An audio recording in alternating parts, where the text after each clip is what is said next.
been a lot of accusations why we don't have subcontracting police and so forth.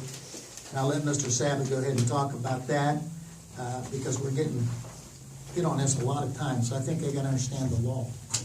Okay, we've had a couple inquiries from township residents, but I personally met with the Observer reporter a month ago, and Scott and the team up there, and they were very good, and they were understanding. However, once that unfortunate shooting occurred at the theater a couple weeks back, we were again hit with just a sideswipe editorial in regards to the fact that once again the city of Washington had to come to the aid of North Franklin Township. The board has tried to address this, and we have gotten through, I think, to the majority of our residents, but I still don't think we've gotten through to the Observer. So I'm speaking mainly to the Observer on behalf of the board. And I had 10 days on vacation to think about how I was going to present this and what I was going to say. The Board of Supervisors, when we disbanded the police department, knew very well that we still had an existing contract with Local 205 in place. That union contract does not run out until the end of 2020. The board was aware that if the police union, even though we disbanded the police, if they decided that they would not play ball with us at all, that this township would be left with only state police protection until at least July of next year, if not December of 2020. And we were aware of that all along. However, the Board of Supervisors also made it very clear to the union, Local 205, and our solicitor can confirm this, and so can our labor attorney, that we have made repeated attempts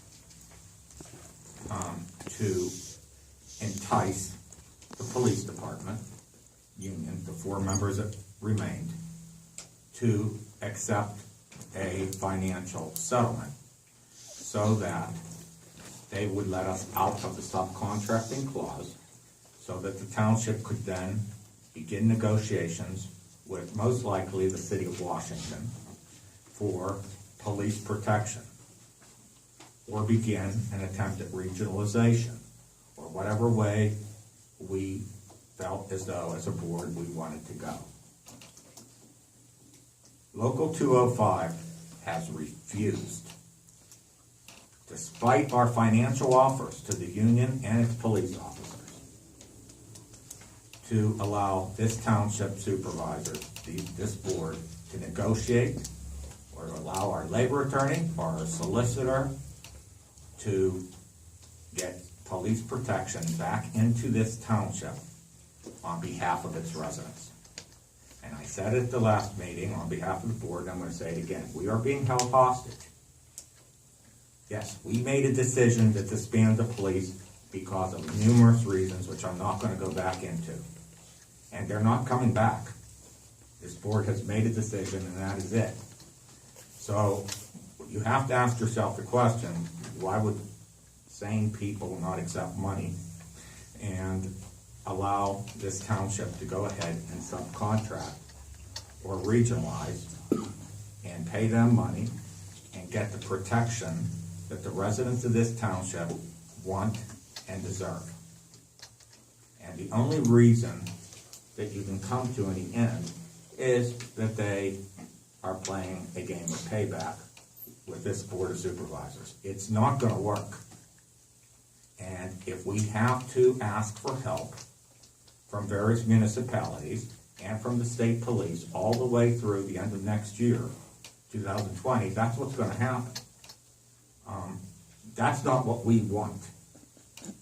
We want, if they had agreed to allow us to subcontract, it would be fair to say that probably by July of this year, or certainly by the end of this year, we would be subsidizing either the city of Washington or South Strabane or someone in order to give us police protection for our residents. We recognize what the Observer reporter is saying, and we believe it is correct. We are not just a rural community. We are a community that is just outside the city of Washington with business interests. We have people on this board whose families have businesses. We all live in this township.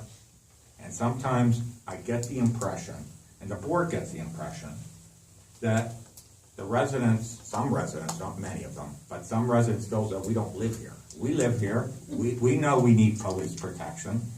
We know that we have to balance budgets, and we know that we have to protect the taxpayers.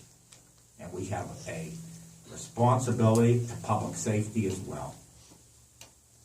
And we're going to again ask, and I'm going to ask the solicitor to again ask Mr. Bonata to ask the union one more time if they will allow us to subcontract. But every time we have gone this direction, they have said, we want money and you're not allowed to subcontract. And that is a starting point which the Board of Supervisors is not going to accept. So that is where we're at. And there's not really much more to add to that, other than the fact that this board, you can see by our financial status at this point, we have paid off our bills. We have moved from an $850,000 deficit into the black at this point. We have the money to do what we need to do, and we would like to have police protection in this township. Is there anything else the board feels I didn't say that you would like to say? They made a good wage here, and then they were overpaid, and I should consider that a little bit. Yeah, I mean, I tried not to go back into that. I mean, we felt as though some officers being paid in overtime of over $100,000 in 1 year was excessive. And residents asked us why it was costing us almost $1 million for 5 officers. And you can start adding it up very quickly. When one officer was making almost 100, your chief was making 80, and you add them all up, and then you add in an incredible health benefit of $20-some thousand per man. And it just was totally and completely out of control. And pension. Pension was big. And I want to remind everybody that before the board made its decision last December, after Christmas, when we were considering all this, and we were losing sleep, and it wasn't a good holiday for us because we knew what we were going to do, and we were trying to figure out how we were going to do this correctly and do it fairly. And what we wanted to do was disband the police department, but also be fair with the men, make sure they got all their money, and they have received all their money correctly for 2018. We didn't hold back one penny, and even though there was a dispute in regards to 12-hour days versus 8-hour days, and it meant this much more money, we paid it. Okay?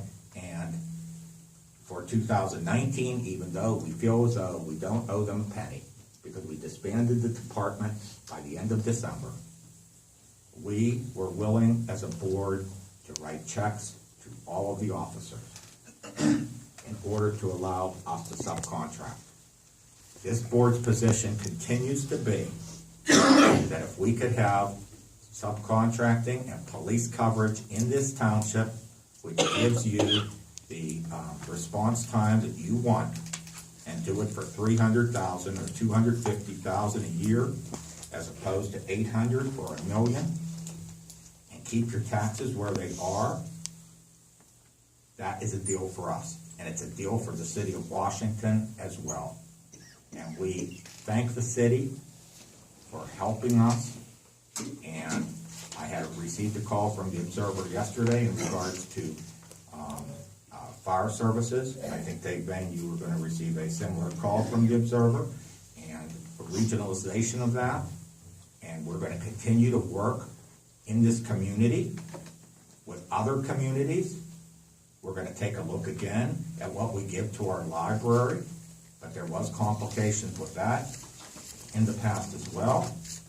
So we want to be a very active part of the Washington community.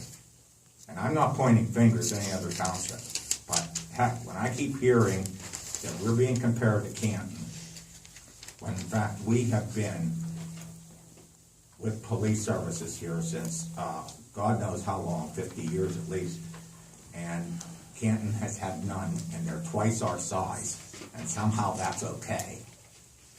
I don't understand that. So we're going to work our way through it. We are working our way through this. It's just taking a little more time than we want. And I would ask the board if it would be okay if I make a motion to again request that our solicitor and our labor attorney make one last attempt to see if we can get the union to make. One other comment on this. I think that it just didn't happen this year, okay, this past year. This has been going on for years with this budget, and it got worse and worse. And what Bob, alluding what Bob had said, it came up on our watch where we had to make a decision, which is not easy. And but the thing of it is, it happened over the years. They got more and more and more. I noticed contracts were never, they just signed off. And fortunately, we looked at these contracts and red lights went up. I said, well, we can't afford them. The budget's too, Ronnie. Yeah, the budgets were just phenomenal. But I'm just saying, over the years, and it's just unfortunate that we had to face up to it and make that decision. But go ahead, Bob. Yeah, so I'll make a motion to instruct the township solicitor and the labor attorney to make one last attempt with the union to see if they are willing to allow us to subcontract in the best interest of the residents of this township, and in exchange accept some fair monetary settlement. I second. Vote on it. Mr. Savick? Yes. Mr. Junko? Yes. Mr. Passell? Yes. Yes. Okay. The next issue, and I know it's an issue, and we've been going through this, Chestnut Street flooding update. We just received, I think you had received a letter from Mariner dealing with that. And it's, what gets me, Rite Aid, their lawyer, he was willing to work with us and work with Gutman Oil and so on to get this resolved. But, and Bob Evans, but we would have to assume total responsibility for the replacement of that line, which, by law, that's an open stream feeding into lines that were developed by those developers, which we should never take over. It costs us down the road, it costs us a fortune if it ever broke again. So, and correct me if I'm wrong on this, Mr. Sweat, Mariner, the lawyer for Rite Aid, said, if we can't resolve this, then we'll see you in court. They're going to sue the township. That's where it is right now. Now, Mr. Gutman and Bob Evans have been very amiable about working with us. We've met with them 4 to 5 times. And matter of fact, he was bringing a contractor in, and they just don't know where to go with the dig. Because that pipe is around 17 to 18 feet deep, and it's down in there. It's gonna be expensive because They there's gotta gonna be a lot short. of guesswork. Yeah. To get a good start So on the job. that's where it is. But it's not our problem. Yeah, that's what I'm saying, but I don't know, Mr. Sweat, do you want to comment on it? The township has acted as a facilitator to get the parties talking. And Mr. Cooney in my office has spent a lot of time meeting, and as Mr. Junko said, most of the property owners are amenable to working, to pitching in, to getting the problem resolved. Rite Aid, through their counsel, is taking a position that is untenable as far as we're concerned. I mean, we have no exposure or liability for the problem. And we've depended on our engineer, who has made multiple trips there, has looked at test results and data, and has strongly advised against township assuming any obligation or taking this system over. It could be another rabbit's hole that you never get out of. I mean, you just got out of a tough one and went into significant debt. This could be a similar problem. From an engineering standpoint, they've explained the massive retaining wall that should be built. As you indicated, the pipe is 17 feet deep. Rite Aid has taken the position that if they participate, they want the piping removed from their property. They don't want any part of the piping on their property. So not only are you dealing with a cracked pipe, you're dealing with replacing something and just rerouting the whole system. And it's just not a good situation for the township right now. When we're crawling out of, the debt structure that we've had, we strongly advise against assuming the legal obligation of ownership, of maintenance, and of repair on those terms. So that's where we are, and I don't know. and when you reach an impasse, that's what the courts are for. So, if he believes he needs to file something, then that's okay. We'll answer appropriately. May I ask 2 questions? Is that all right? Rite Aid owns the property and the building, correct? Okay. What would they sue for? And that's number 1. And number 2, I saw that the building is for sale, or the property is for sale. Is that The Rite Aid correct? property? That's interesting, I see that. I sent it to Bob. That's new to me. I didn't know that. So what would happen in the transfer of the ownership of the property? Well, the property owner. I searched the property owner. Whoever owns that property has a deed. That's their problem. That's their problem. Right. The Rite Aid bought the Rite Aid built there, knowing the pipe was there to begin with. They're asking us to reroute a pipe that was on their property when the Rite Aid was put in. Now, this is what I'm talking about. They put that in themselves. Yeah, and this is just. And we believe that's where Where's the Board of Supervisors supposed to go on this? I mean, they give us no room. I wish I could just say that, okay, water rerouted, problem solved. No more flooding on West Chestnut Street, the fire company never has to show up again. But this is just really ridiculous. I mean, they are not being reasonable. And we've done everything we can do, and we made a motion at the last meeting, and if it passed, that we were rejecting the latest offer, so. Maybe they're trying to delay until if the property sells, and maybe the new owner. Let's will hope take so. it. If it's sold, if the new owner would do something. But that's where it stands on Chestnut. I mean, we've been through it.